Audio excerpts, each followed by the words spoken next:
Hacer críticas al Estado de Israel forma parte de la libertad de expresión.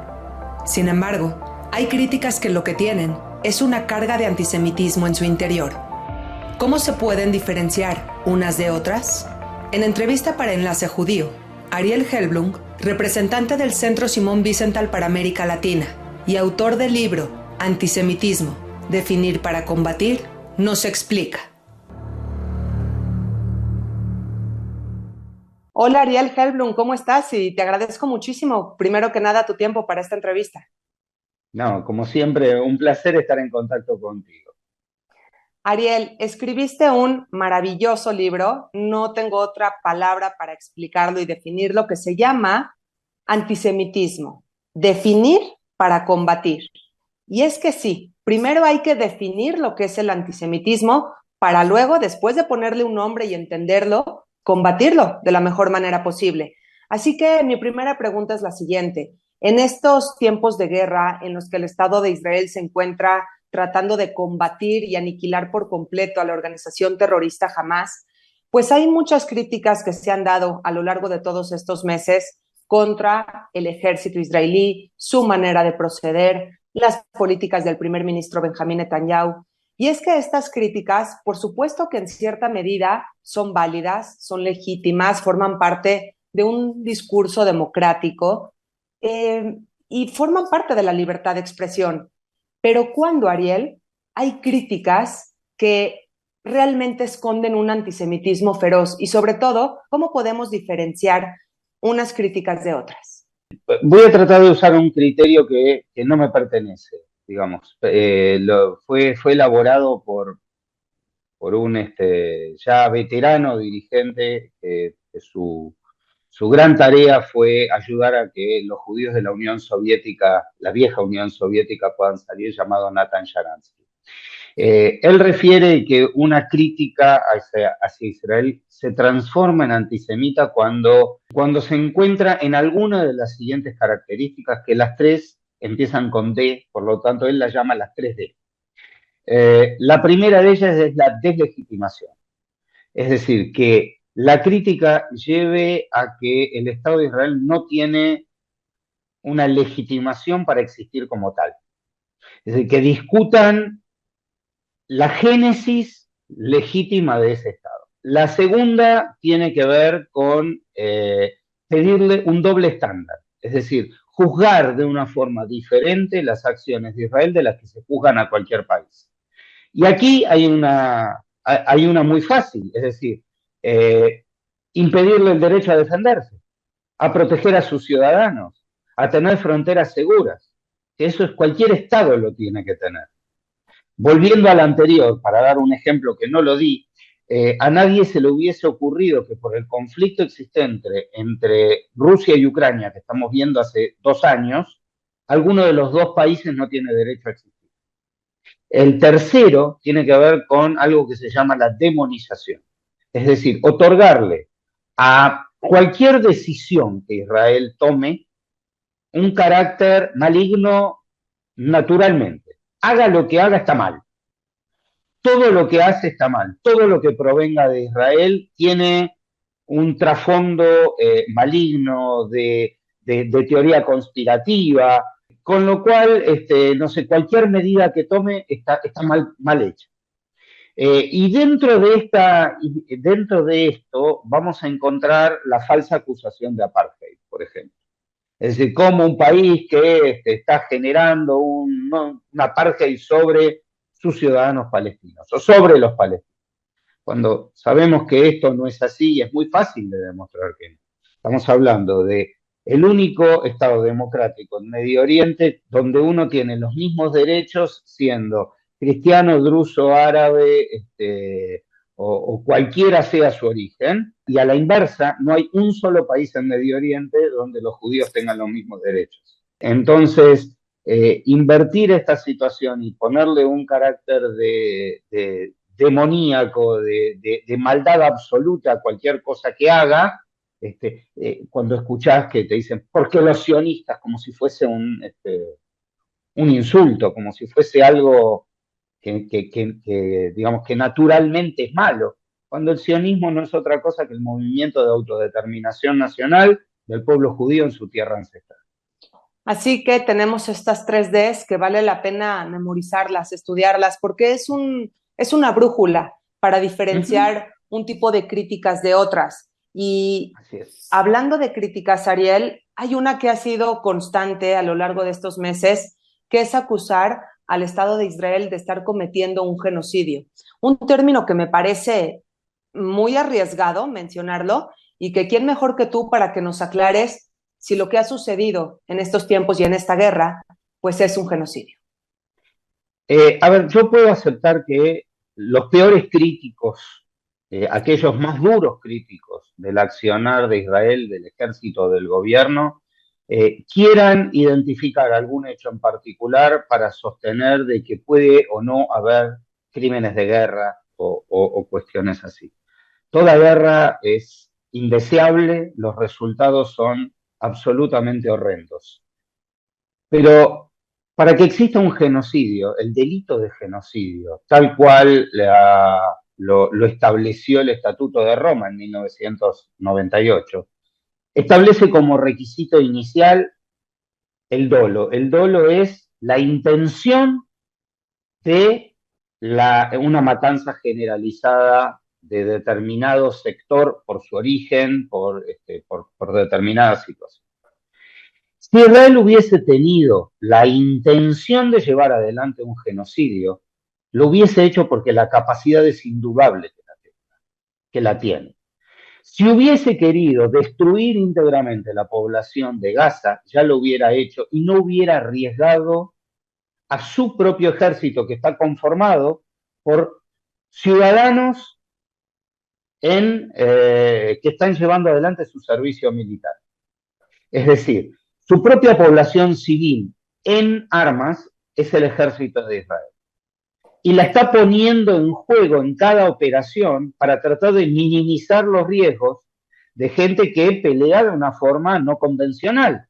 Es decir, desde túneles que duplican el tamaño de lo que hay en la superficie, desde lugares donde solían haber escuelas u hospitales, porque cada vez que se dice se atacó una escuela o se atacó un hospital, ya no están funcionando como escuela u hospital, sino que es donde se esconden los arsenales del grupo terrorista Hamas, o son los escudos humanos detrás de los que se esconden. Hace muy pocos días hemos visto las imágenes que el túnel donde se encontraron a los 6 cuerpos, entrando a ese túnel, se entraba a través de un jardín de infantes. Es decir, y esto quedó a la vista con las filmaciones que se han visto. Volviendo al tema, y para aclararlo mucho más fácil, si existe, tiene que demostrarse la existencia de una intención de la aniquilación, la que no existe y la capacidad la tiene. Por el contrario, jamás tiene la intención y la demostró el 7 de octubre, lo demostró en su carta fundacional y lo demuestra en cada declaración de sus líderes de que quieren llevar adelante un genocidio, no solamente contra los habitantes del Estado de Israel, sino contra los judíos allí donde estén. Afortunadamente, no tienen la capacidad.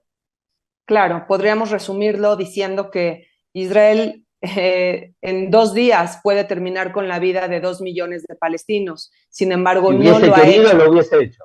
Claro, si hubiese querido, lo hubiese hecho porque tiene la capacidad militar, sin embargo, no Absolutamente, es la intención. Así es, absolutamente. Ariel. Ariel, volvamos a tu libro, por favor. Un Uh libro -huh. que me encanta porque puede ser leído por todos, por gente judía y no judía, experta e inexperta. Si pudieras elegir, yo sé que son páginas llenas de conocimiento y de aporte, pero si pudieras elegir un solo mensaje para que tu lector se quede a través de estas páginas, ¿qué mensaje sería, Ariel? Bueno, es muy difícil porque uno escribe un libro para que sea leído entero y quiero no asustar a la gente antes de empezarlo porque son apenas 128 o 130 páginas. Eh, es un libro, como bien dices, el subtítulo es un manual apto para todo público.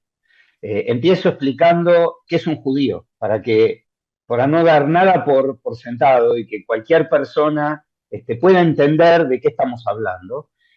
Una historia muy, muy rápida del antisemitismo y de las nuevas formas de antisemitismo llamadas hoy antisionismo, explicando qué es el sionismo y por qué fue la necesidad de la creación del Estado de Israel, quizás rompiendo ese mito de que fue resultado de la Segunda Guerra Mundial, sino que era un proceso que tarde o temprano iba a llevarse a cabo. Las dificultades que hay para poder separar cuando uno está frente a un acto antisemita o el discurso de odio y que la libertad de expresión no es absoluta. Y después empiezo a explicar partes del trabajo cotidiano nuestro de cómo la existencia de una definición de antisemitismo ayuda en la lucha. Y darle elementos a un director de un periódico, a el responsable de una escuela, a un legislador o a cualquier persona de buena voluntad que tenga la cabeza abierta y tratar de entender frente a la situación que nos venimos enfrentando. Una de las, y esto va para el mensaje que vos decías. Wiesenthal decía que lo que empieza con los judíos nunca termina con los judíos. Entonces, aquellos que dicen, bueno, todo les molesta o todos lo atacan como antisemita. La realidad es que la historia nos mostró que cuando alguien nos amenaza, lo tenemos que tomar en serio porque ya lo intentaron. Entonces, la explicación de todas las formas y nuevas formas que toma este monstruo que muta y no muere es importante y quiero explicárselas para que una persona permeable no caiga en el discurso de odio copiando y pegando, sino que pueda estar un poco más atenta y sean como aquellos justos entre las naciones que se resistieron a que cuando el discurso de odio crecía, ser comidos por él.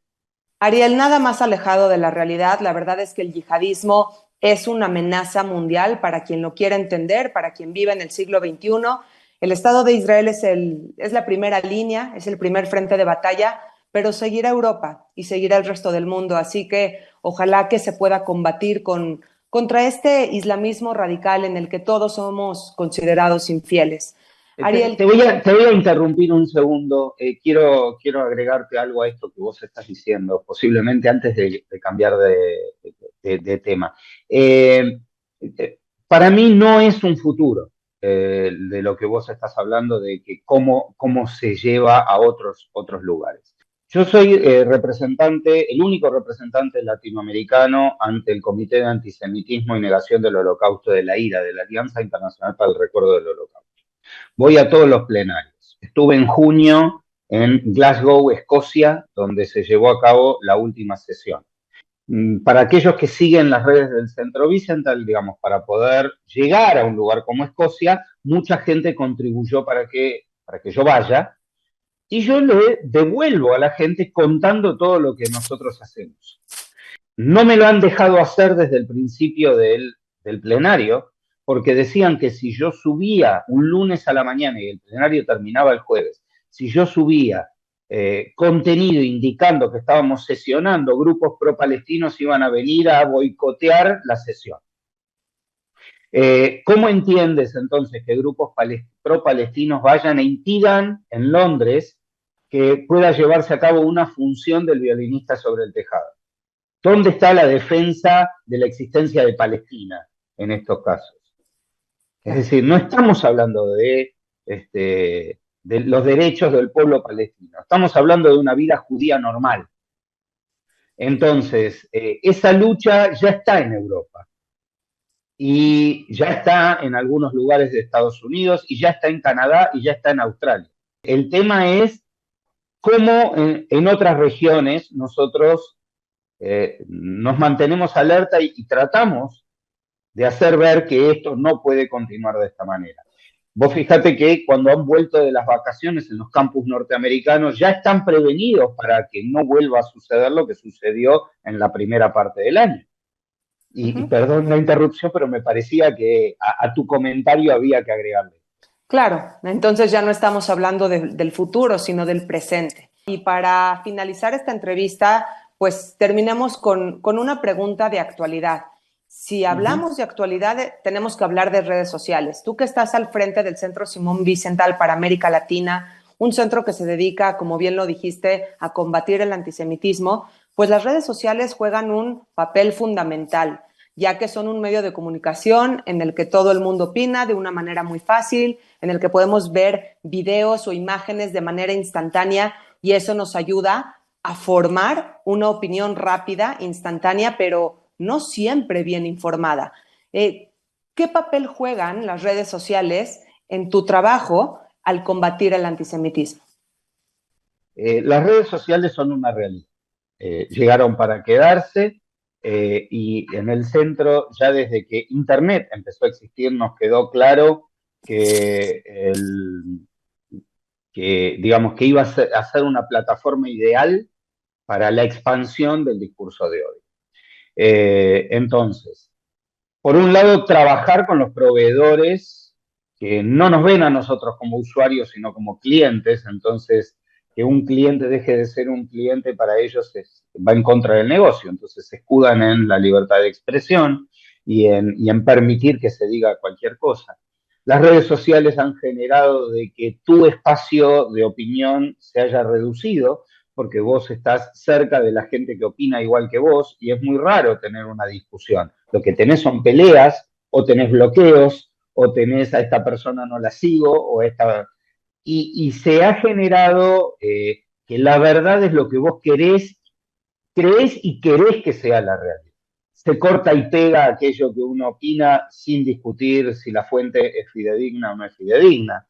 Entonces la tarea es monumental, pero todo lo que antes uno quería explicar, hoy tiene que explicar muchísimo más.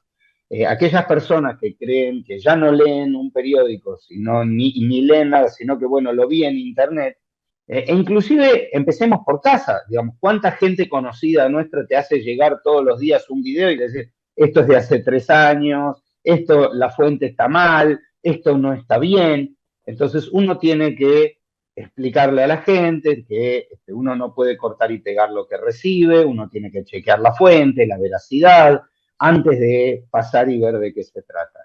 Estamos sobreinformados y es un peligro, bueno, que es una realidad con la que también tenemos que trabajar todos los días. Claro, no queda de otra, estar actualizado siempre, tener mucho cuidado, como bien dices, con lo que compartimos. Y Ariel, el antisemitismo es un tema serio, tomémoslo en serio y gracias por escribir este libro, por tomarte el tiempo. Mucha gente necesitamos tus palabras para entender mejor el tema. Dinos, por favor, ¿en dónde podemos encontrar el libro? Por lo pronto, en estos momentos, en todo el mundo donde estén, lo pueden bajar en Bajalibros o en Leamos. Supongo que mientras estemos hablando, vos vas a sobreimprimir el link para que la gente pueda conseguirlo en forma electrónica. Ya veremos de qué manera podremos distribuirlo en papel. Mientras tanto, bueno, rodemos que por ahí en un tiempo puede ir a visitarlos y llevar unos cuantos ejemplares para que lo puedan tener. Hoy por hoy es muy fácil conseguirlo en libro electrónico. Muchísimas gracias. Vamos a poner el link para descargar el libro en la Sí, descripción del video. ¿Está bien? Para que la gente lo perfecto. pueda encontrar muy, muy rápido. Bien. Ariel, gracias por tu labor. Gracias por lo que has No, hecho a lo largo de todos estos años. a vos, a vos. Siempre es un placer platicar, como dicen en México, contigo. Gracias, Ariel. Es mutuo. Te mando un fuerte abrazo y ojalá Chao, vengas chao. pronto a México. Cuídate mucho. Ojalá, ojalá. Mándame después el link, así yo también, la entrevista, así yo la comparto. Claro que sí. Buena suerte con Hasta todo. luego. Chau, chau. Bye, bye.